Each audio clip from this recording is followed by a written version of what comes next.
Holy trap! I recognize those ghosts they caught. They're all famous assassins.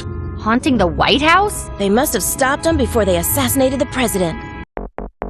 You already know how this is going to turn out. We're talking about a movie licensed game. So, is Ghostbusters worth it? Let's find out.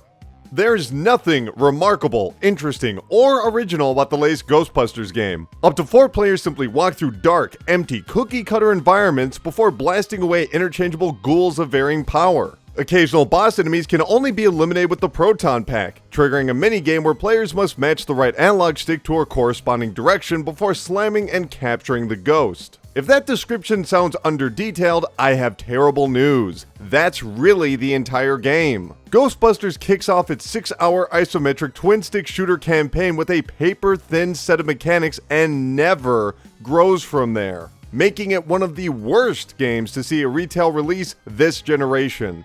Taking place after the recently released motion picture, the story features 4 up-and-coming Ghostbusters attempting to prove their heroic ambitions. But more often than not, they come off as sycophantic admirers of the film's protagonists, often referencing how each scenario reminds them of events and characters that aren't in the game. In other words, the entire plot is meaningless. Static image cutscenes set up each stage, and while the voice acting is actually pretty good, the tired formula of a panicked caller requesting assistance is not. And then, the game begins, and considering the lack of depth, ends. Players can select from 4 heroes, each equipped with their signature projectile weapon and grenade. Chain guns, shotguns, machine guns, and dual pistols are the weapons of choice, but they don't offer any sort of meaningful variation. Prolonged firing can result in overheating, requiring players to reload. Grenades simply slow down ghosts, making their capture easier.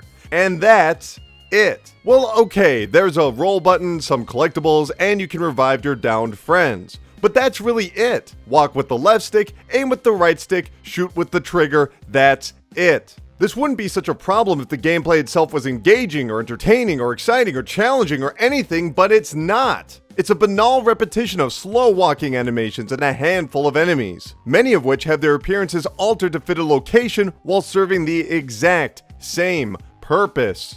Oh no, floating books! Oh no, floating skulls! More powerful ghosts add a slight, and I do mean slight, bit of complexity, but their overall challenge comes down to having a larger health bar. Environments are inexcusably bland, with an uncreative blend of vacant hallways and large rooms. Every stage is centered around a single location without any sort of creativity. It's a graveyard. It's a hotel.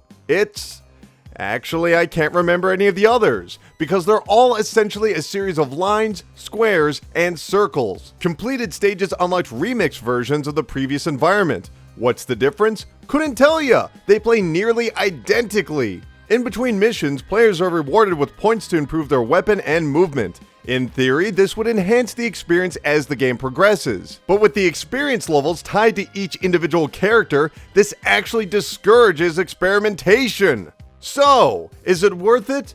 No! It's horrible!